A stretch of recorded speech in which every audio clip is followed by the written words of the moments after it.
जय हिंद समाजवादी साथियों, मिल्कीपुर विधानसभा उपचुनाव सपा के नए प्रत्याशी के नाम का ऐलान। जी हाँ, आज हम बात करेंगे मिल्कीपुर की विधानसभा सीट को लेकर, जो उत्तर प्रदेश की राजनीति में कहर के बाद दूसरी सबसे बड़ी हॉट सीट बनी हुई है, जहां पर विधानसभा उपचुनाव होने जा रहा है। वहीं पर समाजवादी पार्टी के राष्ट्रीय अध्यक्ष अखिलेश यादव जी ने जिस तरह से लोकसभा के चुनाव में बेहतरीन और शानदार प्रदर्शन किया है, उसी प्रदर्शन के तहत अखिलेश यादव जी अब उत्तर प्रदेश में, जहां पर आप लोगों को पता है 10 विधानसभा सीटों पर उपचुनाव होने जा रहा है, उस उपचुनाव की तैयारियों में जुटे हुए हैं। लगातार अखिलेश यादव जी लखनऊ पार्टी कार्यालय में बैठकर लगातार मंथन का जो दौर है वो जारी है। लगातार प्रत्याशियों के जो नाम की जो सूची है उसको लेकर अखिलेश यादव लगातार मंथन कर रहे हैं। मंथन करने के साथ साथ लगातार अखिलेश यादव जी के द्वारा लगातार पीडीए की जो जनभावना है, जो पिछड़ा दलित अल्पसंख्यक समाज आदि आबादी की जो अपने हक और सम्मान की जो लड़ाई अखिलेश यादव जी ने लोकसभा के चुनाव में लड़ी है, और लोकसभा के चुनाव में लड़ने के साथ साथ अखिलेश यादव जी लगातार उत्तर प्रदेश की राजनीति में लोकप्रिय भी हुए हैं।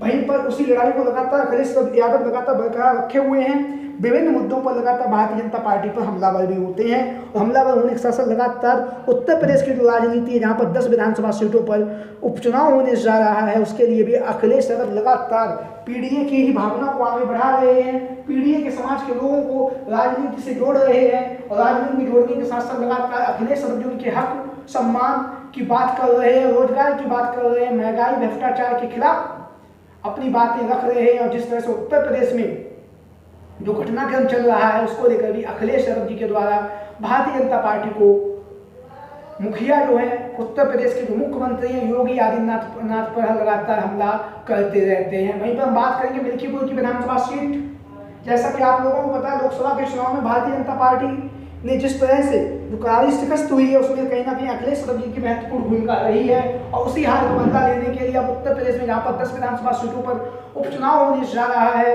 उसको लेकर योगी आदित्यनाथ लगातार मंथन कर रहे हैं। वहीं पर मंथन करने के साथ साथ लगातार प्रत्याशियों के नाम को लेकर भारतीय जनता पार्टी भी मंथन का दौर जारी है। वहीं पर सबसे बड़ी जो हार हुई वो है अयोध्या की लोकसभा सीट, जहां पर इतना भव्य राम मंदिर बनवाया गया, तब भी भारतीय जनता पार्टी के जो प्रत्याशी थे अयोध्या की लोकसभा सीट से चुनावी मैदान में हार गए। जब से भारतीय जनता पार्टी के द्वारा अयोध्या की जो लोकसभा सीट हारे हैं, तब से लगातार चर्चाओं का बाजार गर्म है। और वहीं पर अयोध्या की जो लोकसभा सीट के अंतर्गत जो मिल्कीपुर की विधानसभा सीट है, वहां पर विधानसभा का उपचुनाव होने जा रहा है, जिस उपचुनाव में की जो भाग दौड़ है भारतीय जनता पार्टी की तरफ से, स्वयं योगी आदित्यनाथ यहाँ से विधानसभा के प्रभारी बने हुए हैं। वहीं पर अखिलेश यादव जी के द्वारा मिल्कीपुर की विधानसभा सीट की जो जिम्मेदारी है, वहां से अवधेश प्रसाद पासी जो सांसद हैं अयोध्या के, और वहीं पर लाल बिहारी यादव जो नेता प्रतिपक्ष हैं विधान परिषद के, इन दोनों नेताओं को यहाँ से जिताने की जो जिम्मेदारी है वो सौंपी गई है। और लगातार अखिलेश यादव जी लगातार पीडीए की जनभावना को आगे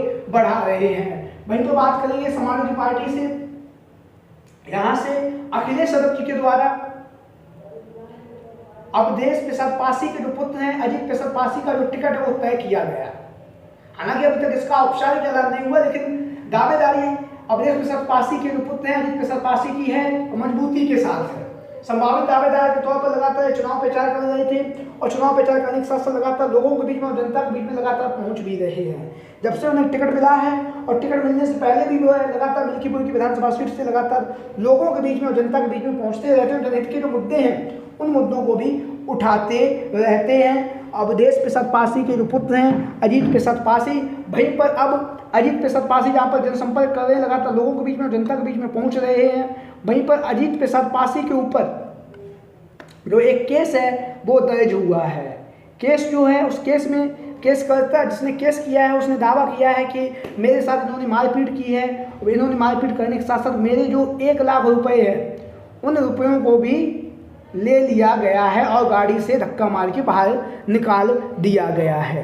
तो जहां पर अजीत प्रसाद पासी पर गंभीर आरोप लगाए गए हैं एक युवक के द्वारा, जिसका वीडियो क्लिप भी आप लोगों ने सोशल मीडिया के माध्यम से सुना होगा। पुलिस में जाकर, पुलिस विभाग के पास जाकर उसकी जो उसने शिकायत भी की है, और शिकायत करने के बाद जो समाजवादी पार्टी के जो संभावित प्रत्याशी हैं अवधेश प्रसाद पासी के जो पुत्र हैं अजीत प्रसाद पासी के ऊपर मुकदमा दर्ज हो चुका है।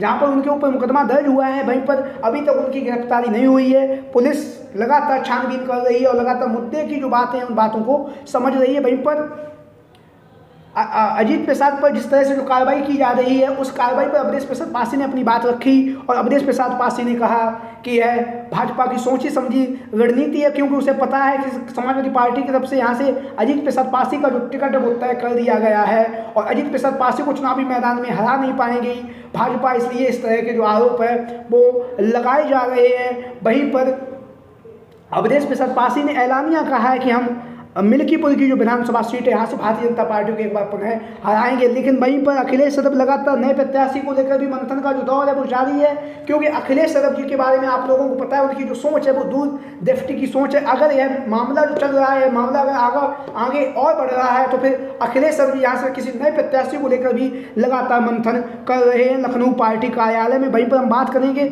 यहाँ से का जो जाति समीकरण उसको समझ लें, उसके बाद हम आगे की बात आप लोगों को बताएंगे। तो यहाँ को जो जाति समीकरण, कुल मतदाता 3,40,000 है, पुरुष मतदाता 1,82,000 है, महिला मतदाता 1,58,000 है और यहाँ का जो जाति समीकरण है वो है ब्राह्मण यहाँ पर 60,000 है, यादव 55,000 है, पासी 55,000 है, मुस्लिम 30,000 है, ठाकुर 25,000 है, दलित 25,000 है, कोरी 20,000 है, चौरसिया 18,000 है, वैश्य 12,000 है, पाल 7,000 है, मौर्य 5,000 है और इसके साथ ही साथ अन्य जो है वो 28,000 है।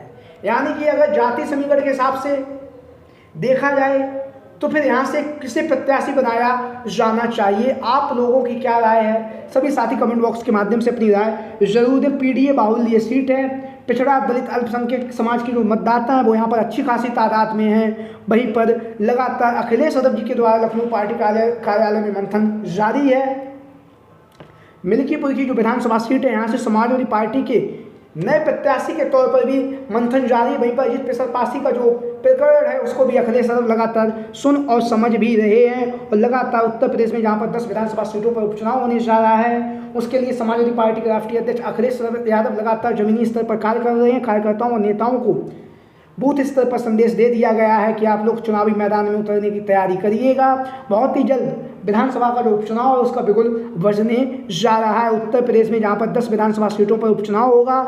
समाजवादी पार्टी के मुखिया अखिलेश यादव लगातार प्रत्याशियों के जो नाम है उनको लेकर मंथन का दौर जारी है और लगातार अखिलेश यादव जी लगातार जिस तरह से लोकसभा के चुनाव में भारतीय जनता पार्टी को करारी शिकस्त दी है उसी अंदाज में उत्तर प्रदेश में जब विधानसभा का उपचुनाव है 10 सीटों पर, तो वही अंदाज में अखिलेश यादव जी भाजपा को चुनावी मैदान में हराने के लिए लगातार प्रयासरत हैं, लगातार मेहनत भी कर रहे हैं, लगातार लोगों के बीच में और जनता के बीच में पहुंचकर लगातार समाजवादी पार्टी का प्रचार प्रसार कर रहे हैं। वहीं पर जमीनी टिकाऊ प्रत्याशियों की जो खोज है वो अखिलेश यादव जी की जारी है, जो जनता के भरोसे पर खड़ा बैठ सके। तो आप लोगों की क्या राय है? सभी साथी कमेंट बॉक्स के माध्यम से अपनी राय जरूर दें। इसके साथ ही साथ जो भी साथी चैनल पर आज पहली बार आया वो चैनल को सब्सक्राइब करें। जय हिंद, जय भारत, जय समाजवाद, जय अखिलेश।